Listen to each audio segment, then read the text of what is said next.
काल सायंकाळी अर्धी भरलेली अर्धी रिकामी अशी एक सभा शिवतीर्थावर पार पाडली. भारतीय जनता पक्ष आणि शिंदे शिवसेना यांच्या युतीची ती सभा होती.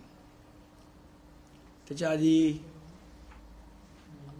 आमच्या इथे काही खुर्च्या रिकाम्या होत्या, त्याचा फोकस टाकून वगैरे त्याच्यावरचे अरे बघा खुर्च्या रिकाम्या राहिल्या वगैरे असे फोटो टाकणाऱ्यांनी चे कॅमेरे काल खिशात घालून फिरत होते. कदाचित ते स्टेजवर असल्यामुळे त्यांना फोटो काढता आले नाही स्वतःच्याच सभेचे. असो, सभेला किती गर्दी किती नाही हे मला सांगायची गरज एक मिनिट नाही. तुम्ही जर पाठी बोलणार असाल तर मग मी नाही बोलत. बोलू? सभा किती रिकामी किती भरली मला असं वाटतं ही जनतेला माहिती आहे, मला वेगळं सांगायची गरज नाही. मुळात सभेचा कंटेंट काय हा महत्वाचा असतो. आणि काल आदरणीय महाराष्ट्राचे मुख्यमंत्री सन्माननीय देवेंद्र फडणवीस साहेब यांनी काल डेटा दिला. मुळात मला हे कळलं ना की राजसाहेब ठाकरे जेव्हा अदानीला बोलले तेव्हा भारतीय जनता पक्षाला मिरच्या का झोंबल्या हे माहीत नाही. मला हे माहिती आहे की त्यांच्या भारतीय जनता पक्षात बरेचसे वकील आहेत, पण त्या सगळ्यांना वकीलपत्र अदानींनी दिलंय हे मला असं वाटतं मला काल कळलं किंवा जगाला काल कळलं. मुळात विषय असा होता जो साहेबांनी कालच्या ठाण्याच्या सभेत पण सांगितलं की ज्या पद्धतीचे उद्योगधंदे महाराष्ट्रामध्ये येत आहेत किंवा भारतात येत आहेत आणि ते सगळेच्या सगळे गन पॉइंटवर ज्या पद्धतीने फक्त अदानींना देत आहेत त्या गोष्टीवर आमचं ऑब्जेक्शन आहे. कारण आपण इंडिगोचं एक उदाहरण बघितलं, काय पद्धतीने इंडिगोनी पूर्ण भारताला वेठीस धरलेलं. तसं वेठीस धरण्याची संधी आपण अदानींना का देताय हा महत्वाचा प्रश्न आमच्या समोर आहे आणि तो प्रश्न आम्ही जनतेसमोर मांडला. आता अदानींनी ग्रोथ करून जर केलं असतं सगळं तर काय ऑब्जेक्शन असायचं कारण नाहीये की बाबा प्रत्येक उद्योगपतींनी ग्रो व्हावं, उद्योगपतींनी भारतामध्ये त्यांची भरभराट व्हावी जेणेकरून इथल्या लोकांना रोजगार मिळेल याबद्दल दुमत असण्याचं कारण नाही. आम्ही कुठल्याही उद्योगपतीच्या विरोधात नाही, पण ज्या पद्धतीने दुसऱ्या उद्योगपतींच्या डोक्यावर बंदुका ठेवून हे बिझनेस टेक ओव्हर केले जात आहेत या गोष्टीला आमचा विरोध आहे. अगदी उदाहरण द्यायचं झालं तर मुंबई एअरपोर्टचं उदाहरण. मुंबई एअरपोर्ट डेव्हलप कोणी केला, बांधला कोणी, त्याची इन्व्हेस्टमेंट कोणी केली, तर जीव्हीकेने केली. बरोबर? आपल्याला आठवत असेल या जीव्हीकेवर ईडीच्या रेड पडल्या होत्या. त्या रेडचं पुढे काय झालं? जीव्हीकेवर पडलेल्या रेडचं पुढे काय झालं? ज्या ईडीने केल्या होत्या, इन्कम टॅक्सने केल्या होत्या, त्या रेड नंतर जीव्हीकेवर काय कारवाई झाली, जीव्हीकेला काय शिक्षा झाली माहित नाही. रेड पडल्या त्यानंतर जीव्हीकेचा एक मोठा शेअर हा अदानींकडे गेला आणि एअरपोर्ट अदानींच्या ताब्यात आला. आमचा विरोध ऑब्जेक्शन या गोष्टीला आहे की दुसऱ्या उद्योगपतींच्या डोक्यावर जर गन पॉइंट ठेवून तुम्ही उद्योग अदानींना देणार असाल तर ते ह्या देशासाठी घातक आहे. एखाद्या उद्योगपतीची भरभराट होते हा वेगळा मुद्दा आहे, पण हे देशासाठी घातक आहे. अशा पद्धतीने जर दुसरे उद्योजक मारले गेले आणि एकच उद्योजक झाला आणि त्याच्याकडे जर मोनोपोली झाली त्या सगळ्या गोष्टींची, तर मोनोपोली झाल्यावर काय होतं हे आपण इंडिगोच्या माध्यमातून बघितली आहे. तशी मोनोपोली सगळ्या क्षेत्रात तयार होऊ नये ही आमची प्रामाणिक भावना आहे. आणि या ज्या मुंबईतल्या जमिनी आहेत, या ज्या महाराष्ट्रातल्या जमिनी आहेत, याच्यामध्ये समान संधी सगळ्या उद्योजकांना मिळाली पाहिजे ही आमची भावना आहे. संदीपजी म्हणजे थेट पुन्हा आरोप करताय की कुठेतरी जाणीवपूर्वक ईडीच्या रेड ह्या सगळ्या केल्या जातात आणि त्यानंतर त्या उद्योजकांना. मी थेट आरोप नाही केलाय, मी तुम्हाला वस्तुस्थिती सांगितली. जीव्हीकेवर रेड पडल्या त्यांनी त्यांचे शेअर्स अदानीला विकले. जीव्हीकेला जी रेड पडली त्याच्यानंतर जीव्हीकेला काय शिक्षा झाली, जर जीव्हीकेने काय घोटाळा केला असेल काय केलं तर त्याला शिक्षा तर व्हायला पाहिजे. त्याच्यावर चार्जशीट तर दाखल झाली पाहिजे. यातली कुठली त्यांनी जेव्हा शेअर ट्रान्सफर केले तेव्हा तो विषय क्लोज झाला. हे मी एक उदाहरण सांगितलं फक्त. अशा किती गोष्टी आपल्याला नजरेसमोर आल्यात नाही आल्यात माहीत नाही. मला असं वाटतं या गोष्टीचा या देशाच्या नागरिकांनी, या महाराष्ट्राच्या नागरिकांनी आणि या मुंबईच्या नागरिकांनी विचार केला पाहिजे. ही आमची प्रामाणिक भावना आहे. प्रफुल्ल पटेलांनी एक विषय प्रामुख्याने मांडला की एकीकडे राज ठाकरे असं म्हणतात की अदानीला प्रोजेक्ट सगळे 2014 नंतर दिले, पण काँग्रेसच्या काळामध्ये सगळ्यात मोठा जो प्रोजेक्ट आहे बोधियाचा, ज्याचा राज ठाकरेंनी देखील उल्लेख केला, हा काँग्रेसच्या काळात देण्यात आला होता, जवळपास 84,000. कुठला?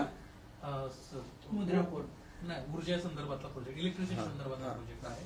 तर अशा पद्धतीनं एक जाणीवपूर्वक बदनामी करण्याचं काम का ते करतात? अशा पद्धतीचा सवाल उपस्थित केला. मला असं वाटतं प्रफुल्ल पटेल साहेबांनी पहिले उत्तर दिलं पाहिजे. त्यांचे मित्र असलेल्या जीविकेचा प्रोजेक्ट अदानीकडे कसा गेला आणि प्रफुल्ल पटेल साहेब त्याच्यातनं कसे वाचले. सभेच्या दरम्यान मुख्यमंत्र्यांनी त्यांच्या मार्फत लावरेतो व्हिडिओ दाखवला आणि व्हिडिओ दाखवत कशा पद्धतीचे आधीचे व्हिडिओज म्हणजे राज ठाकरे आणि उद्धव ठाकरे एकमेकांना त्याच्यात काय मला तो मी बघितला, मला काय त्याच्यात कळलं नाही. म्हणजे सिक्रेट काय होतं, असं काहीतरी गुप्त काहीतरी गोष्ट बाहेर काढली. अख्ख्या जगाने बघितलेले व्हिडिओ आहे, नवीन काय त्याच्यात. जसे आमचे बघितले तसे तुमचे व्हिडिओ बघितले. मोदी साहेब अजित पवारांबद्दल काय बोलले, मोदी साहेब अशोक चव्हाणांबद्दल काय बोलले, देवेंद्र फडणवीस राष्ट्रवादीबद्दल काय बोलले, याची अनेक व्हिडिओ आहेत. व्हिडिओनी काही सिद्ध होत नाही आणि काही सांगताही येत नाही. अण्णामला यांनी जे वक्तव्य केलेलं होतं आणि राजसाहेबांनी कधी नाकारलं नाही. ते जे काय जे बोललोय ते बोललोय. मोदींबद्दल पण बोलले 2019ला, तेही व्हिडिओ दाखवून लावायचे होते. 2024ला जेव्हा आम्ही पाठिंबा दिला होता त्यांना लोकसभेला, तेव्हा ते व्हिडिओ पण दाखवायचे होते. ते का नाही दाखवले त्यावेळेला. अण्णामला यांनी जे वक्तव्य केलं त्यांच्या या वक्तव्याला अमित सेल म्हणजे भाजपचे आमदार आहेत त्यांनी समर्थन दिले आणि त्यांनी असं म्हटलं की आपण आधीपासूनच बॉम्बे असं मुंबईला संबोधित करतो, त्यामुळे काही जण बॉम्बे म्हणतो आणि आपण मुंबई ते म्हणतो. मद्रास म्हटलेलं चालेल काय? तामिळ सेल्वनला विचारा एकदा, चेन्नईला मद्रास म्हटलं तर चालेल का? आणि बोलतो का तो मद्रास का चेन्नई बोलतो? एकदा विचारा आणि सांगा मला. एकीकडं अण्णामलाईचं वक्तव्य आणि दुसरीकडं सोडावा तो काय त्या अण्णामलाईला तामिळनाडूत नाही कोण विचारत आहे. आपण कशाला एवढं सोडा. घालून स्टेजवर बसल्याचं पाहायला मिळालं. ह्या गोष्टीकडे कसं पाहता? कारण थेट भाजपचे प्रदेशाध्यक्षच तुम्ही घालून त्याला स्टेजवर होते. रवींद्र चव्हाण कोण रवींद्र चव्हाण मुंगी घालून बसले, नशीब सोडून नाही बसले ते. एकीकडे प्रचाराचा शेवटचा दिवस आहे, मात्र कालपर्यंत बऱ्याच वॉर्डमध्ये पैसे वाटपाचे देखील व्हिडिओ समोर आले आहेत. मला काय आश्चर्य नाही वाटलं. अजून बहुतेक खूप व्हिडिओ येतील. त्यांच्याकडे वाटायला विचार नाहीत, त्यांना पैसेच वाटावे लागतील. काल फोर्टच्या पण असे परिसरामध्ये पैसे वाटपाचा प्रकार काल वरळीमध्ये सुद्धा पुढे आलेला आहे आणि वरळीचे युबीटीचे जे उमेदवार आहे त्यांच्याच विरोधात बघा, पैसे युबीटीचे वाटो, मनसेचे वाटो किंवा कोणीही वाटो, पैसे वाटणं चुकीचं आहे आमचं ठाम म्हणणं आहे. जर कोणी वाटत असेल तर निवडणूक आयोगाने त्याच्यावर लक्ष दिलं पाहिजे. कालच्या एकंदरीतच फोर्टच्या परिसरामध्ये जी कारवाई झाली पोलिसांमार्फत, तिथं युबीटीचे उमेदवार जे अजिंक्य दात्रक आहेत आणि सुजाता सानपचे पती यांनी भाजपचे पैसे आहेत म्हणून ती गाडी पकडली होती किंवा तशा प्रकारचा प्रकार पुढे आला. ज्यांच्याकडे वाटायला विचार नाहीत ते पैसे वाटतात. संदीपजी, आपण पाहतो की जेव्हापासून या सगळ्या निवडणुका सुरू झाल्या तेव्हा महायुतीचा उमेदवार किंवा महापौर जो आहे तो परप्रांतीय होईल असं काही त्यांच्या नेत्यांकडनं म्हटलं जात होतं. आता मुख्यमंत्री असोत किंवा उपमुख्यमंत्री असोत, हे प्रत्येक सभेमध्ये महापौर हा मराठीच होणार आणि तो हिंदू असणार अशा पद्धतीचं सातत्यानं ठासून सांगताना पाहायला मिळत आहे. हा आमच्या विचारांचा विजय आहे की आम्ही त्यांचे विचार बदलू शकलो. महापालिकेत 25 वर्षे तुमची सत्ता असूनही मराठी माणूस संकटात असेल तर चुल्लूभर पाणी में डूब मरो, का मुख्यमंत्री फडणवीस बोलले. ना मला याच्यावर एक विचारायचं आहे. एवढेच 10-15 वर्ष तुम्ही सत्तेत आहात, बरोबर? 1935 पासून राष्ट्रीय स्वयंसेवक संघटना आहे, तरी आजही तुम्ही बोंब ठोकता की हिंदू खतरे में आहे. मग कोणी चुल्लूभर पाण्यात मरायचं हे एकदा सांगावं. ही लढाई मराठीच्या अस्तित्वासाठी नाही तर ठाकरे बंधूंच्या अस्तित्वासाठी असाही आरोप त्यांनी कालच्या सभेमध्ये केला मुख्यमंत्र्यांनी. ठाकरे बंधू टिकले तरच मराठी टिकेल.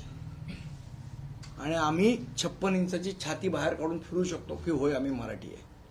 नक्कल करता करता काकांच्या पक्षाची काय अवस्था झाली हे आदित्य ठाकरेंना पाहावं, काकांना भाषण तरी करता येतं, तुम्हाला काय असा सवाल उपस्थित झाला. आता मी प्रत्येक प्रश्नाचं नाही उत्तर देणार. ओके, चला, धन्यवाद. Yesterday, Raj Thakre showed a clip where he claimed that Devendra Fadnavis backed the statement by Annamalai, and he said that Annamalai did not mean to demean the Mumbai city. He only wanted to glorify the Mumbai city on international levels. See, whatever Annamalai has spoken, it is on record. He has said Mumbai is not the city from Maharashtra. Bombay is not city of Maharashtra. It's an international city. What does he mean by that? And first of all, will he dare to call Chennai as Madras? My first question is that. Even this question is to all so-called national channels, whether they would call it Chennai or Madras when they are calling us this city as Bombay.